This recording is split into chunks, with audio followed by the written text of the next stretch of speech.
Bonjour tout le monde, aujourd'hui une autre vidéo avec Nathalie Candiolo, médecin généraliste avec une spécialité en gynécologie. Elle travaille dans les PMI et dans les CMS. Aujourd'hui avec Nathalie nous allons parler de ces IVG de confort. On en entend parler surtout par certains politiciens ou politiciennes. Donc j'ai l'impression quand même ces gens qui connotent négativement l'IVG et qui jugent justement ces femmes qui auraient tendance à se faire avorter de manière répétitive. Toi, qu'est-ce que tu en penses, Nathalie? Moi, j'avoue que je pratique l'IVG dans mon cabinet médicamenteux et que je n'ai jamais vu une dame venir faire une IVG de gaieté de cœur.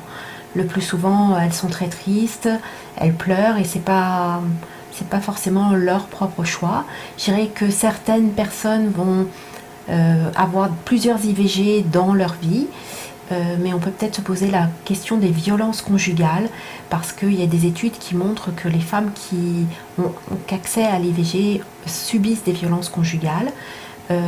On peut aussi se poser la question des jeunes filles à qui on aurait pu dire ah, tu fais une IVG, ça va te rendre stérile, et qui donc revérifient derrière leur infertilité, leur fertilité, justement, et voir si elles ne sont pas infertiles. Donc ça nous emmène à un processus un peu vicieux où on retombe enceinte à chaque fois pour pouvoir se réaffirmer qu'on est féconde. Je pense qu'il faut aussi vraiment prendre le temps, accueillir les femmes dans leurs demandes pour pouvoir leur parler de contraception après et qu'elles puissent choisir la méthode de contraception qui leur convient. Exact. Parce que là aussi, si on dit je vous donne la pilule mais qu'elles n'avaient pas du tout envie de la pilule, elles ne la prendront pas et donc on aura à nouveau une IVG. Donc je pense qu'avant de juger les femmes, après tout c'est autorisé par la loi. Où est le problème, quoi? Voilà. Je crois qu'il faut arrêter de juger les femmes. Chacun fait comme il en a envie.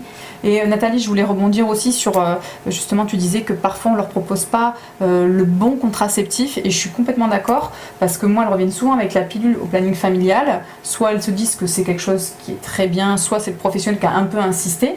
Et dans les deux cas, les jeunes filles la perdent, ne la prennent pas, l'oublient. Et quand c'est tabou à la maison et qu'elles sont obligées de cacher leur pilule, elles oublient tout simplement. Elles sont stressées, elles n'ont pas la tête à ça, elles peuvent pas mettre leur réveil tous les jours à la même heure pour y penser. Du coup, elles tombent enceintes et elles resubissent des IVG. Donc si on peut faire un petit peu un vrai panel, des vraies propositions aux jeunes filles en lien avec la situation familiale et leurs envies.